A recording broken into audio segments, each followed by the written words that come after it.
Hello दोस्तों, तो कैसे हो आप सभी। Welcome on my YouTube channel. आज मैं आपके लिए लेके आया हूँ डिफेंस मैकेनिज्म, जो एक फर्स्ट ईयर का टॉपिक है और थर्ड ईयर का टॉपिक है। ठीक है, ये फर्स्ट ईयर के अंदर भी अपन पढ़ते हैं और थर्ड ईयर के अंदर भी टॉपिक बार बार क्वेश्चन इसके पूछे जाते हैं। ठीक, तो आज हम देखते हैं कि डिफेंस मैकेनिज्म का जो इंट्रोडक्शन है वो देखते पहले कि ये वर्ड कहाँ से आया था, किसने दिया था, सारी चीज़ें अपन एक्सप्लेन करेंगे। ठीक है, जो टर्म डिफेंस मैकेनिज्म है ये फर्स्ट टाइम सिगमंड फ्रॉइड ने दिया था। ठीक है, इनका एक पेपर पब्लिश हुआ था, तो उन्होंने उसमें इसको पब्लिश करवाया था। ठीक है, जिसका नाम था द न्यूरो साइकोसिस ऑफ डिफेंस। कब हुआ था? 1894 में हुआ था। ठीक है, फिर इसके बाद में इनकी जो डॉटर आई थी उन्होंने इस पर वर्क किया था। ठीक है, उन्होंने बेटी का नाम क्या था, डॉटर थी इनकी एना। ठीक है, एना ने इसके ऊपर वर्क किया था। ठीक है, तो उन्होंने ये सारी चीज़ें वापस से समझाई थी कि जो डिफेंस मैकेनिज्म होती है वो क्या होती है। ठीक है, मतलब कि जो भी एंजाइटी वाली जो कंडीशन होती है ना, उससे अपन कैसे कॉप अप करते हैं, वो सारी चीज़ें इसके अंदर बताई गई है।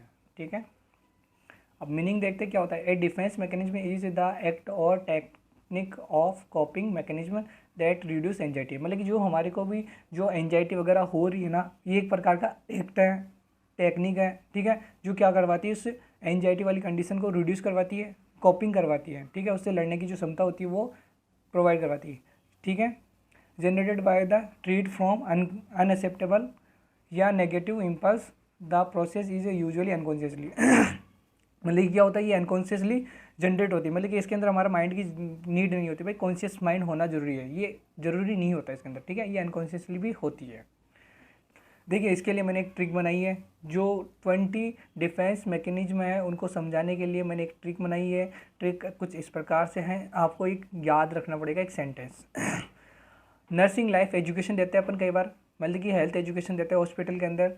तो आपको इस बार क्या देनी है, नर्सिंग लाइफ एजुकेशन देनी है। कहाँ देनी है? WTP में देनी है। कब देनी है? 1442 में दी थी अपने। ठीक है, 1442 में देनी है। क्या देनी है? नर्सिंग लाइफ एजुकेशन देनी है।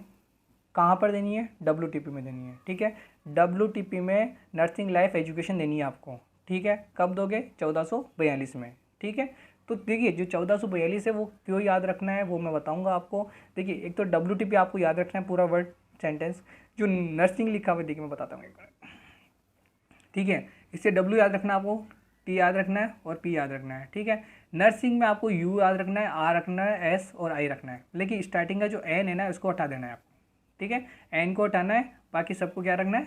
एज इट इज रखना है। और जो 1442 बताई थी ना आपको मैंने, कब देना है? 1442 को देना है। तो ये URSI है ना, इनके ऊपर रख देना आपको। ठीक है, अभी आपको समझ में आ जाएगा। ठीक है, और जो लाइफ है, लाइफ से अपन को क्या लेना है?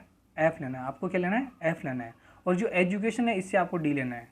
ठीक है, क्या याद रखना है आपको? WTP का एजिटेड जो वर्ड दिए हुए ना, WT और P, ऐसा कैसे रखना है अपन को? नर्सिंग से अपन को N को हटाना है, बाकी की जो 4 वर्ड है ना वो रखना है अपन को। ठीक है, लाइफ से अपन को F लेना है, एजुकेशन से आपको D लेना है। ठीक है, ये हो गया आपका। अब आगे बढ़ते देखिए, जैसा कि मैंने बताया था कि आपको WTP से W लेना है, T लेना है, P लेना है। ठीक है, नर्सिंग से आपको N लेना है, R लेना है, S लेना है, I लेना है। ठीक है, N को हटाना है, आगे का हटाना है। ठीक है, N के आगे के 4 वर्ड लेना है अपन को, क्योंकि 1442 में कितने वर्ड है, कितने अक्षर है? 4 अक्षर है ना, तो चार को इनके ऊपर रख दो। बोले इसका मतलब क्या होगा? जो यू से स्टार्ट होने वाला जो वर्ड है वो कितने? 1 है। R से होने वाले 4 है, S से होने वाले 4 है, I से होने वाले 2 है। ठीक है, लाइफ से F ले लिया, इससे इसका मतलब क्या होगा? इससे एक वर्ड बनेगा। ठीक है, F से फैंटेसी बनेगा। ठीक है, E से क्या बनेगा? एजुकेशन से अपन को क्या लेना है? D लेना है। D बोले तो डिनाइल, डिनाइल बोले तो मना करना। ठीक है, अगर ये आपको अगर वर्ड्स याद हो गए ना, तो इनके अंदर की कहानी बहुत आसान है। ठीक है, मेन दिक्कत यही आती है एग्ज़ाम के अंदर, क्योंकि मैं भी एक स्टूडेंट रहा हूँ और हूँ, कि इसके अंदर क्या होती है, प्रॉब्लम ये आती है कि अपन को याद ही नहीं आती कि यार कौन कौन सी डिफेंस मैकेनिज्म थी। ठीक है, आपको पता है कि इस डिफेंस मैकेनिज्म के अंदर क्या होता है, बट आपको वो नाम ही, स्पेसिफिक जो नाम होता है ना, वही आपको याद नहीं आता। इसलिए ये मैंने ट्रिक बनाई है। ठीक है, जिसके अंदर W का मतलब होता है विड्रॉल। ठीक है, T का मतलब होता है ट्रांसफरेंस। ठीक है, मैं आपको सब एक्सप्लेन करूंगा आगे। ठीक है, आपको अच्छे से समझ में आएगा, बस आपको अभी यहाँ पे नाम याद रखना है। ठीक है, W का मतलब कहता है विड्रॉल, T का मतलब होता है ट्रांसफरेंस, P का मतलब होता है प्रोजेक्शन। ठीक है, फिर आता है नर्सिंग्स। नर्सिंग्स में से अपन को N को हटाना है, URSI रखना है। ठीक है, U का मतलब होता है अनडूइंग। ठीक है, मैं बताऊंगा क्या होता है। ठीक है, अनडूइंग होता है। यहाँ पे बस आपको नाम याद रखना है और कुछ नहीं करना, आगे मैं सारी कहानी आपको समझा दूंगा, ठीक है। यू का मतलब क्या होता है, अनडूइंग होता है, ठीक है। R4 होता है 4, कितना है R, 4 है। 4 कौन कौन से वर्ड है, फर्स्ट है रेशनलाइजेशन है, सेकंड होता है रिप्रेशन है, तीसरा है रिग्रेशन है, चौथा है रिएक्शन फॉर्मेशन, ठीक है। चारों वर्ड याद हुए, रेशनलाइजेशन, रिप्रेशन, रिग्रेशन और रिएक्शन फॉर्मेशन, ठीक है। और फिर आता है एस पर भी 4 वर्ड हैं, ठीक है। कौन कौन से, सब्सटीट्यूशन आ गया, सब्लिमेशन है, सप्रेशन है और सिंबलाइजेशन है, ठीक है। कितने, दिख नहीं रहा होगा आपको, मैं दिखा देता हूँ 1 मिनट,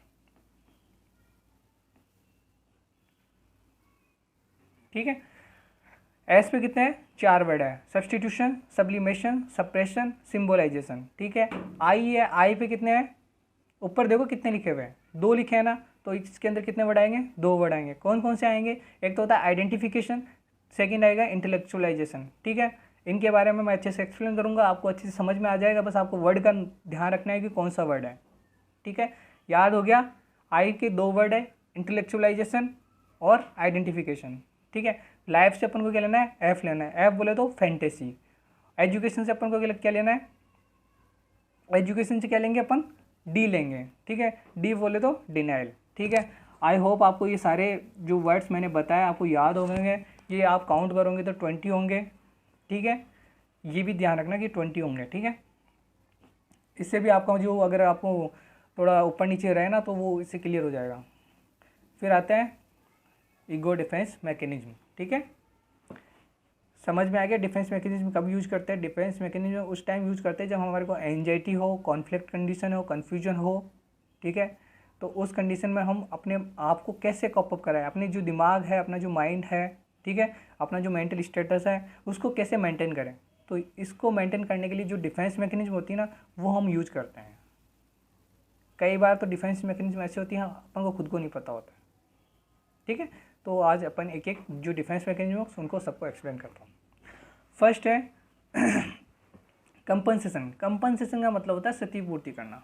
फर्स्ट कौन सी, कंपनसेशन। देखिए कंपनसेशन का मतलब होता है कि कोई एक फील्ड में आपकी अगर कोई कमज़ोर हो तो आप दूसरा फील्ड, मतलब कि आपकी, देखिए मैं बताऊँ, एक फील्ड में कमी है तो वह दूसरे फील्ड में अपना पोटेंशियल दिखाकर पूर्ति कर सकता है, ठीक है। इसका एग्जांपल दिया हुआ है, सचिन तेंदुलकर पढ़ाई में फेल था लेकिन खेल क्रिकेट में टॉपर था। इसको आप अपने ऊपर भी अप्लाई कर सकते हो, ठीक है।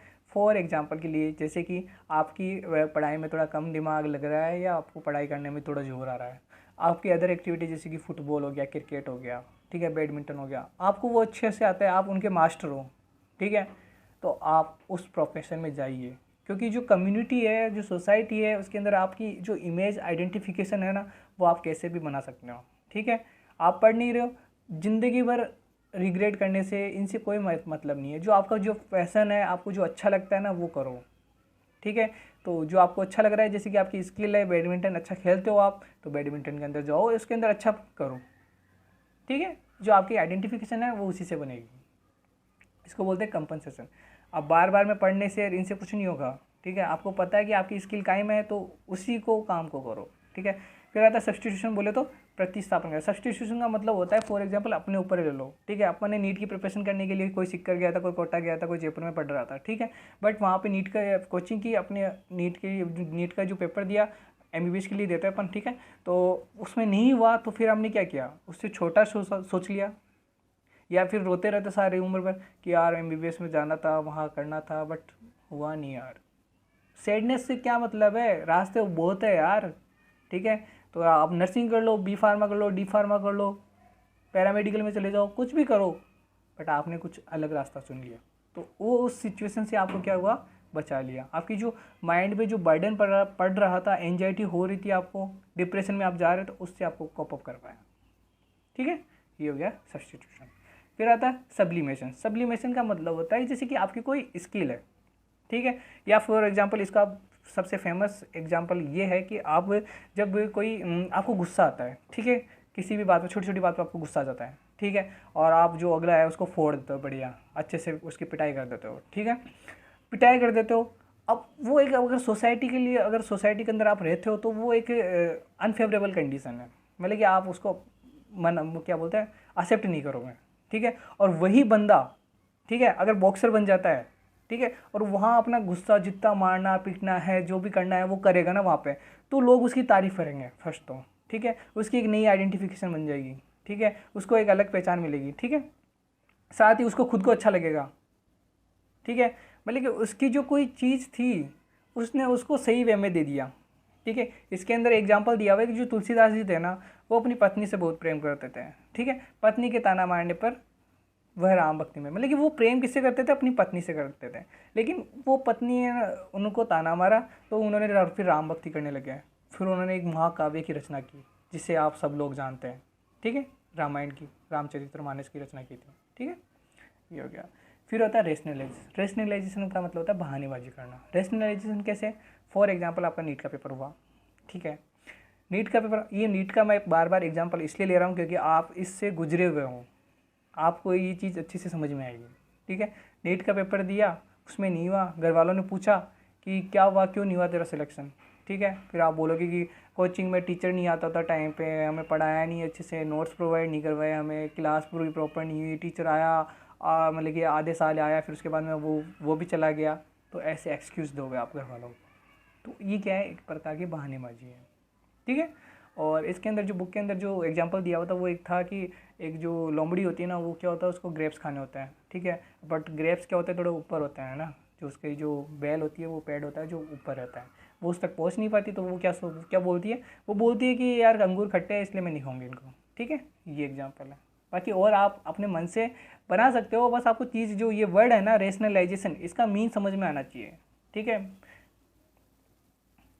फिर आता है डिनायल। डिनायल का मतलब होता है मना करना, ठीक है, मना कैसे करोगे, जैसे कि आपने वो एक मूवी देखी होगी करण अर्जुन, जिसके अंदर उसकी जो माँ होती है, ठीक है, वो उसकी आंखों के सामने अमरीश पुरी जो इसका जो विलन रहता है ना वो उसको उनके बेटों को मार देता है, ठीक है, मार देता है, लेकिन उसकी जो माँ है उन बच्चों की, जो शाहरुख खान और जो सलमान खान थी उनकी जो माँ थी करण अर्जुन की, तो वो बोलती है कि मेरे करण अर्जुन आएंगे, और वो उस मूवी के अंदर आ भी जाते हैं, ठीक है, वो मना करती है, उसको पता है कि हम नहीं आने वाले, ठीक है, बट डिनाइल करती है, उसको मना करती है, ऐसी कंडीशन होती है। डिनाइल का मतलब होता है मना करना। ऐसे एग्जांपल कोई भी ले सकते हो, ठीक है, फॉर एग्जांपल आपका जो फ्रेंड थी, आपकी जो गर्लफ्रेंड थी उसकी शादी हो गई, ठीक है, शादी होने के बाद में आप अभी भी ऐसा सोच रहे हो वो आएगी वो आएगी वो आएगी, अरे भाई वो गई, अब नहीं आएगी वो, ठीक है, आप उसकी शादी को डिनाइल कर रहे हो, मना कर रहे हो, नहीं हुई नहीं हुई नहीं हुई, लेकिन वो हो गई बेटा, ठीक है। अब आता है सप्रेशन। सप्रेशन का मतलब होता है कि सप्रेस करना। देखिए मैं इसको बताता हूँ, जैसे कि कोई भी अनफेवरेबल कंडीशंस होती है ना, तो आप उसको क्या करते हो, अपने मन के अंदर उसको दबाने की कोशिश करते हो, क्या करते हो, दबाने की कोशिश करते हो, उसको दबाने की, रिप्रेस करते हुए, मतलब यार ये जो नेगेटिव थॉट्स मेरे मन के अंदर आ रहे हैं वो नहीं आना चाहिए, ठीक है, आप जानबूझकर उसको दबा रहे हो, ठीक है, अगर जानबूझकर आप किसी थॉट्स को दबा रहे हो ना तो उसको बोलते हैं सप्रेशन। क्या बोलते हैं, सप्रेशन। रिप्रेशन का मतलब होता है कि आप के मन के अंदर कोई थॉट्स आ रहा था, ठीक है, वो अनकॉन्शियस माइंड में चला गया। अनकॉन्शियस माइंड का मतलब कि आपको पता नहीं कि वो अनकॉन्शियस माइंड में गया कि नहीं गया, ठीक है, आप भूल गए उसको, ठीक है, ऑटोमेटिकली भूल गए, ठीक है, आपने नहीं सोचा कि मुझे वो भूलना है, लेकिन फिर भी आप भूल गए, तो वो कहाँ जाएगा, रिप्रेशन में जाएगा, ठीक है, मतलब कि जो कॉन्शियस मेमोरी से अनकॉन्शियस मेमोरी में जाएगा, ठीक है, तो उसको बोलेंगे रिप्रेशन। और कोई जानबूझकर किसी भी थॉट्स को अगर आप भूलना चाहते हो, ठीक है, तो उसको बोलेंगे सप्रेशन। सप्रेस कर रहे, दबा रहे उसको, ठीक है। इसके अंदर एग्जाम्पल दिया हुआ है कि एक स्टूडेंट था, वो एग्ज़ाम देने जा रहा था, ठीक है, और उसका एग्ज़ाम सेंटर पर पहुंचने से पहले ही उसका क्या हो गया, एक्सीडेंट हो गया, छोटा सा एक्सीडेंट हो गया। तो वो उस एक्सीडेंट की जो सिचुएशन थी, जो कंडीशन थी, उसको भूलना चाहता है एग्ज़ाम सेंटर में, लेकिन वो भूल नहीं पा रहा या कोशिश कर रहा है उसको भूलने की, ठीक है, तो वो उसको थोड़ा भूलने की कोशिश करता है, ठीक है, इसको बोलते हैं सप्रेशन। फिर आता है आइडेंटिफिकेशन। आइडेंटिफिकेशन का मतलब होता है कि आप किसी दूसरे पर्सन की जो आइडेंटिटी होती है ना, जैसे कि फॉर एग्जांपल आप किसी की तरह बनना चाहते हो, ठीक है, कई बच्चे होते हैं जो बोलते हैं कि मेरे को सलमान खान बनना है, संदीप माहेश्वरी बनना है, ठीक है, तो वो उनकी तरह फिर क्या करते हैं, एक्ट करते हैं। जैसे फॉर एग्जांपल जैसे सलमान खान की एक मूवी आई थी कि तेरे नाम, ठीक है, तो उसके जो फैंस थे, जो यूथ जो उसके फैन थे ना, वो क्या करते थे, उसकी तरह हेयर स्टाइल करते थे। हेयर स्टाइल कैसे, जिसके बीच में से टाल निकाल के ऐसे बैठ जाते थे, ठीक है, मतलब कि जैसा भी वो रखता था उसकी तरह हेयर स्टाइल कर लिया, मतलब कि उसकी तरह बन नहीं पाए, लेकिन जो उसकी हेयर स्टाइल होगी, ठीक है, उसके रहने का हो गया, उसकी चाल ढाल हो गई, और जो उसके कपड़े हो गया, ठीक है, जो बॉडी लैंग्वेज थी, उनको खुद के अंदर एडेप्ट कर लिया, ठीक है, इसको बोलते हैं आइडेंटिफिकेशन। ठीक है, गजनी मूवी आई थी, गजनी मूवी के अंदर उसने जैसे कि उसके तो टाके आए थे गजनी मूवी के अंदर, बट लोगों ने क्या किया, बाल कटवाए, फिर एक वो क्या बोलते हैं उसको, निशान बनवा लिया। ठीक है, फिर आता है डिस्प्लेसमेंट, कट लगवा लिया, कट बोलते हैं उसको, है ना।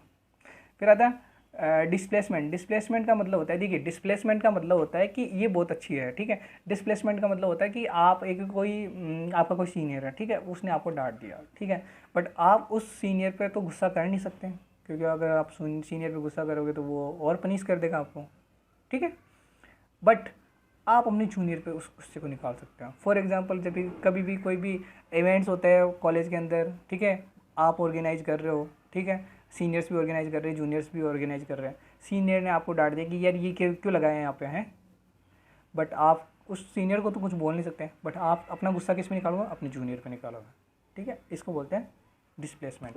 मतलब कि ये बोलता है कि इमोशनल फीलिंग्स होती है, जो एंगर होती है ना, जो गुस्सा होता है, वो अपन किस पे उतार देते हैं, जो लेस डेंजर होता है ना उसके ऊपर उतार देते हैं। ठीक है, इसके अंदर यही होता है। इसके अंदर तो एग्जांपल ये दे रखा है कि ऑफिस में बॉस डांटने पर बॉस पर तो गुस्सा कर नहीं सकता, और घर जाने पर बीबी और बच्चों पर गुस्सा करता है। ठीक है, ऐसा है। फिर आता है विड्रॉल, अलग करना। देखिए विड्रॉल को कैसे समझोगे आप, विड्रॉल का मतलब होता है कि अलग करना या अलग होना। ठीक है, फॉर एग्जांपल के लिए नीट पे जाते हैं वापस से, नीट का पेपर दिया आपने, ठीक है, अब नीट का पेपर आप जब भी देते थे, आपको पेपर के अंदर एंजाइटी होती थी, पूरे साल एंजाइटी रहती थी, ठीक है, डिप्रेशन का माहौल रहता था। ठीक है, बट आपने क्या किया, यार अब मेरे से नहीं सहा जाता, मैं नहीं कर सकता एंजाइटी इतनी सहन, डिप्रेशन को इतना सहन नहीं कर सकता, तो फिर आप क्या करेंगे, उस जो अटेम्प्ट देने वाली जो कंडीशन थी ना नीट वाली, तो आप उसको क्या कर दोगे, छोड़ दोगे। ठीक है, उसको छोड़ दोगे। तो ये क्या हो गया, विड्रॉल कर लिया आपने, उस एंजाइटी से छुटकारा पाने के लिए आपने क्या किया, जो आपको अटेम्प्ट देना था, नीट का देना था, वो आपने क्या कर दिया, उसे छोड़ दिया। विड्रॉल समझ में आया। ठीक है, फिर आता है ट्रांसफरेंस। ट्रांसफरेंस का मतलब होता है कि जैसे कि कोई इमोशनल जो फीलिंग्स होती है ना किसी पर्सन से होती है, अब वो पर्सन है नहीं, वो फीलिंग्स अपन किसी दूसरे पे शो करें। ठीक है, देखिए इसके अंदर एग्जांपल दिया हुआ है, 62 ईयर्स एक मैन था, ओल्ड मैन था, तो वो क्या करता था, वहाँ पे जैसे कि हॉस्पिटल में एडमिट हुआ है ना किसी भी डिजीज़ की वजह से, अब वहाँ पे क्या वो एडमिट हो गया, अब वहाँ पे है ना मतलब कि नर्सिंग स्टाफ थे 4-5 लोग थे, इसमें 8 दे रखे हैं। ठीक है, 4-5 मान लो थे अपन, है ना, 5 नर्सिंग स्टाफ थे। अब उनमें से जैसे कि एक था, उसको अब उसके बेटे की तरह दिख रहा था, जिसकी कुछ महीनों पहले या कुछ साल पहले है ना उसकी डेथ हो गई थी। ठीक है, तो वो उस जो नर्सिंग स्टाफ था जो उसके बेटे की तरह दिख रहा था, तो उसके अंदर अपनी क्या होती है, बेटे की फीलिंग्स, मतलब कि वो अपने बेटे को देख रहा था। ठीक है, जब भी वो नर्सिंग स्टाफ आता उसको बोलता कि सर आप लगा दो, है ना, मतलब कुछ भी मेडिसिन वगैरह लेनी होती थी ना उसको, तो वो उसकी जो बेटे की तरह दिखता था ना उसको ही बोलता था, तो इसको बोलता है ट्रांसफरेंस। ठीक है, मतलब कि उस पर अपने बेटे की तरह प्यार आ रहा था, ऐसे कुछ भी बोल सकते हैं, इमोशनली टच था उससे, मतलब कि जो इमोशनली जो फीलिंग्स होती हैं वो क्या कर रहा था, ट्रांसफ़र कर रहा था। ठीक है, ऐसा होता है। फिर आता है रिग्रेशन। रिग्रेशन का मतलब होता है वापस पीछे की तरफ जाना। कैसे, इसका एग्जाम्पल आप 3rd ईयर में आपने सिजोफ्रेनिया पढ़ा हुआ था, सिजोफ्रेनिया पढ़ा है, फर्स्ट ईयर वालों को नहीं बोल रहा, 3rd ईयर के लिए बोल रहा हूँ, कि जो आपने सिजोफ्रेनिया पढ़ा है ना, तो सिजोफ्रेनिया में क्या होता था, जो सिजोफ्रेनिया का एक टाइप था हेब्रेफ्रेनिक सिजोफ्रेनिया। हेब्रेफ्रेनिक सिजोफ्रेनिया में क्या होता था कि जो एक पर्सन होता था, जैसे कि 40-30 या 30-40 का जो एज का रहता था, या उसके ज़्यादा वाला भी, ठीक है, वो बच्चों की तरह बिहेव करने लग जाता था। ठीक है, बच्चों की तरह रोने लग जाता था। ठीक है, कुछ भी चिड़चिड़ा हो गया, और किसी को मार दिया, चाटा मार दिया बच्चों की तरह, है, कहीं पर भी रोने लग जाता था। ठीक है, कुछ भी मतलब किसी ने थोड़ा सा डांट दिया तो वो रोने लगे, मतलब एक बच्चों की तरह एक्टिविटी करने लगेगा, तो इसको बोलते हैं रिग्रेशन। ठीक है, एक होती है मेंटल रिटार्डेशन। ठीक है, MR बोलते हैं इसको। ठीक है, जो मेंटल रिटार्डेशन होता है उसके अंदर तो क्या होता है कि इसके अंदर जो माइंड की जो IQ जो लेवल होता है ना, वो प्रेजेंट ही नहीं रहता। ठीक है, बट रिग्रेशन वाले के अंदर क्या होता है कि उसके अंदर था, IQ लेवल अच्छा था उसका, बट उसका रिग्रेस हो गया, मतलब कि उसका कम हो गया। ऐसे याद रखना इसको। मतलब कि ये क्या होता है, मेच्योर होने के बाद वापस से अनमेच्योर बचकानी हरकतें करने वाला होते हैं। ठीक है, ये हो गया प्रोजेक्शन। प्रोजेक्शन को आप ध्यान से सुनो। प्रोजेक्शन का मतलब होता है कि मेरी जो कोई भी कमी है ना, मैं किसी दूसरे पर थोप दूंगा।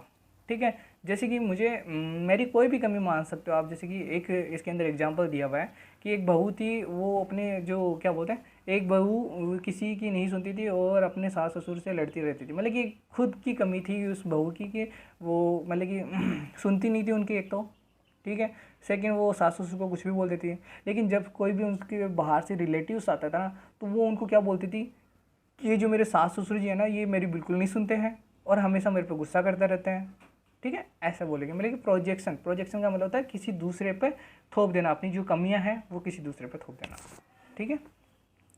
फिर आता है फैंटेसी। फैंटेसी का मतलब होता है कि ऐसी कंडीशन जिसके अंदर जैसे कि जो आपको अच्छी लगती है ना, वो आप उन्हीं के बारे में सोचते हो।